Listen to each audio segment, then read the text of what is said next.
میرے نبی کا میلاد تو صدیوں سے منایا جا رہا ہے، مگر دعوت اسلامی کے آنے کے بعد اس میں جس طرح اور خوبصورتی اور ڈائیورسٹی آئی ہے، اس میں بہت بڑا کردار میرے شیخ طریقت امیر اہل سنت حضرت علامہ مولانا ابو بلال محمد الیاس عطار قادری کا ہے۔ اب آئیے امیر اہل سنت ماشاءاللہ ہماری تربیت ہر موقع پر فرماتے ہیں، آپ کا ایک بہت خوبصورت عشق بھرا مکتوب ہے، لیٹر آف امیر اہل سنت، ذرا غور سے سنیے گا۔ امیر اہل سنت لکھتے ہیں، سگے مدینہ محمد الیاس عطار قادری کی جانب سے تمام عاشقان رسول اسلامی بھائیوں کی خدمتوں میں السلام علیکم ورحمۃ اللہ وبرکاتہ۔ الحمدللہ رب العالمین علی کل حال، الحمدللہ رب العالمین۔ جھوم جائیے، ماہ ربیع الاول آنے والا ہے، اچھی اچھی نیتوں کے ساتھ جشن ولادت کی دھوم مچانے کے لیے تیار ہو جائیے۔ نمبر 1، چاند رات کو ان الفاظ میں 3 بار مساجد میں اعلان کروائیے، تمام اسلامی بھائیوں اور اسلامی بہنوں کو مبارک ہو کہ ربیع الاول شریف کا چاند نظر آ گیا ہے۔ سبحان اللہ۔ نمبر 2، برائے کرم ربیع الاول شریف کی برکت سے آج ہی سے اسلامی بھائی ہمیشہ کے لیے ایک مٹھی داڑھی کی نیت کریں۔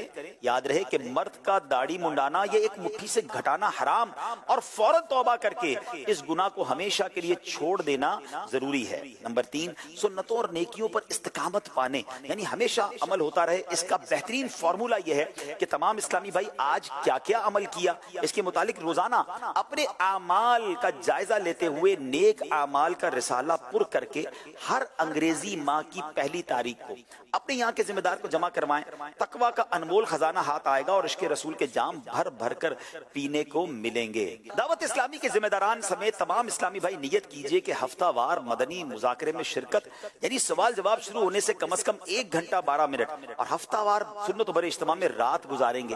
یہ بھی نیت کیجئے کہ ہر ماہ 3 دن کے، ہر 12 ماہ میں 1 ماہ اور زندگی میں کم از کم ایک بار 12 ماہ کے سنتیں سیکھنے سکھانے کے مدنی قافلے میں سفر فرمائیں گے۔ تمام عاشقان رسول بشمول نگران و ذمہ داران ربیع الاول شریف میں بارگاہ رسالت میں ایصال ثواب کی نیت سے کم از کم 3 دن کے لیے سنتیں سیکھنے سکھانے کے مدنی قافلے میں سفر کریں اور روزانہ گھر درس بھی دیں یا سنیں۔ میں مبلغ بنوں سنتوں کا، خوب چرچا کروں سنتوں کا، یا خدا درس دوں سنتوں کا، وہ کرم بحر خاک مدینہ۔ امیر رسول فرماتے ہیں کہ نمبر 5، اپنی مسجد، گھر، دکان، کارخانے وغیرہ پر 12 ورنہ کم از کم 1 مدنی پرچم ربیع الاول شریف کی چاند رات سے لے کر 12 ربیع الاول تک لہرائیے۔ بسوں، ویگنوں، ٹرکوں، ٹرالوں، ٹیکسیوں، رکشوں، ریڑوں، گھوڑا گاڑیوں وغیرہ پر مدنی پرچم باندھ دیجئے۔ اپنی سائیکل، اسکوٹر اور کار پر بھی لگائیے۔ ہر طرف مدنی پرچموں کی بہاریں مسکراتی نظر آئیں گی۔ عموماً ٹرکوں کے پیچھے جانداروں کی بڑی بڑی تصویریں اور فضول سے اشعار لکھے ہوتے ہیں، ہو سکے تو اپنی گاڑیوں پر یہ لکھوائیے، مجھے دعوت اسلامی سے پیار ہے۔ سبحان اللہ۔ امیر اہل سنت نے ایک بڑی پیاری دعا دی ہے، دعائے عطار، یا رب مصطفیٰ، جو کوئی اپنی اسکوٹروں پر صرف آگے کی طرف اور کاروں، ٹیکسیوں، بسوں، ٹرکوں، ٹرالوں، پانی کے ٹینکوں، ویگنوں، رکشوں، سزوکیوں وغیرہ پر آگے یا پیچھے دونوں طرف مجھے دعوت اسلامی سے پیار ہے لکھے یا لکھوائے یا اس کا اسٹیکر لگائے یا لگوائے، اس کی گاڑی ایکسیڈنٹ سے حفاظت فرما اور اس کو بے حساب بخش دے۔ جو کسی گاڑی والے کو اس کام کے لیے تیار کرے اس کے حق میں بھی یہ دعائیں قبول فرما، آمین بجاہ النبی الامین صلی اللہ علیہ وسلم۔ نمبر 6، اپنے گھر پر 12 جھالروں یعنی لڑیوں یا کم از کم 12 بلبوں سے، نیز اپنے محلے میں بھی 12 دن تک اور اپنی مسجد پر وہاں کے عرف کے مطابق چراغاں یعنی لائٹنگ کیجیے۔ جہاں مسجد کے چندے سے 12 دن تک چراغاں کا معمول نہ ہو تو اس کام کے لیے الگ سے چندہ کر کے 12 دن تک چراغاں کیا جا سکتا ہے۔ سارے علاقے کو مدنی پرچموں اور رنگ برنگے بلبوں سے سجا کر دلہن بنا دیجیے۔ ممکن ہو تو مسجد، گھر کی چھت اور چوک وغیرہ پر راہگیروں اور سواریوں کو تکلیف سے بچاتے ہوئے حقوق عامہ یعنی پبلک رائٹس تلف کیے بغیر فضا میں معلق یعنی لٹکے ہوئے 12 میٹر کے یا موقع کی مناسبت سے بڑے بڑے پرچم لہرائیے۔ بیچ سڑک پر پرچم مت گاڑیے، اس سے ٹریفک کا نظام متاثر ہوتا ہے۔ پرچم گاڑنے کے لیے فٹ پاتھ بھی مت کھودیے۔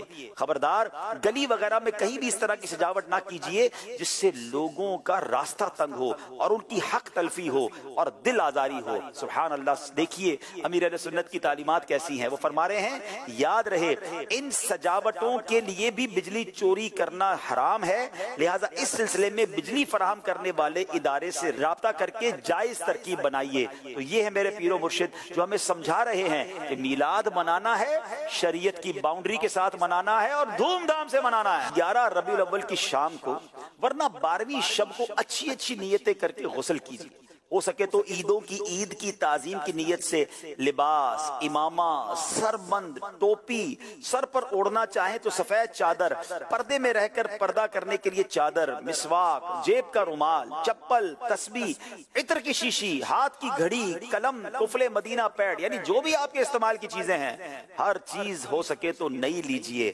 سبحان اللہ، مجلس میلاد شریف اور دیگر مجالس خیر کے لیے غسل کرنا مستحب ہے۔ سبحان اللہ۔ اور اب جب 12ویں رات اجتماع میلاد میں گزاریں اور بوقت صبح صادق اپنے ہاتھوں میں مدنی پرچم اٹھائے درود و سلام پڑھتے ہوئے اشک بار آنکھوں سے صبح بہاراں کا استقبال کیجئے اور سبحان اللہ جھوم کر آقا کی آمد کے نعرے لگائیے۔ صبح بہاراں کا جب وقت آئے تو امیر رسول لکھتے ہیں کہ بعد نماز فجر سلام کرنے کے بعد عید مبارک کہہ کر ایک دوسرے سے گرم جوشی کے ساتھ ملاقات فرمائیے اور سارا دن عید کی مبارک پیش کرتے اور عید ملتے رہیے۔ سبحان اللہ۔ ارے یہ تو وہ عید ہے جس کے صدقے ساری عیدیں ملی ہیں۔ عدد ہم کو 12 کا کیوں نہ ہو پیارا کہ 12 تھی تاریخ جب یار آئے، مسلمانوں صبح بہارا مبارک وہ برساتے انوار سرکار آئے۔ آپ فرماتے ہیں اللہ پاک کے پیارے پیارے آخری نبی محمد الرسول اللہ صلی اللہ تعالی علیہ وسلم پیر شریف کو روزہ رکھ کر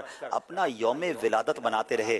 آپ بھی یاد مصطفیٰ میں 12 ربیع الاول کو روزہ رکھ کر مدنی پرچم اٹھائے اور سبحان اللہ جلوس میلاد میں شریک ہوں۔ جہاں تک ممکن رہے باوضو رہیے، لب پر درود و سلام کے نغمے سجائے رہیے، نگاہیں جھکائے پر وقار طریقے سے چلیے، اچھل کود مچا کر کسی کو تنقید کا موقع مت دیجیے اور ذمہ داران دعوت اسلامی جلوس میلاد میں وہی نعرے لگائیں یا گاڑیوں میں وہی کلام لگائیں جو مدنی مرکز کی طرف سے جاری کردہ ہوں۔ تو انشاءاللہ جلوس میں بھی جائیں گے، باوقار انداز میں جائیں گے، میرے آقا پر درود پڑھتے جائیں گے اور اس کی برکتیں بھی لوٹیں گے انشاءاللہ۔ منانا جشن میلاد النبی ہرگز نہ چھوڑیں گے، منانا جشن میلاد النبی ہرگز نہ چھوڑیں گے، جلوس پاک میں جانا، جلوس پاک میں جانا کبھی ہرگز نہ چھوڑیں گے، جلوس پاک میں جانا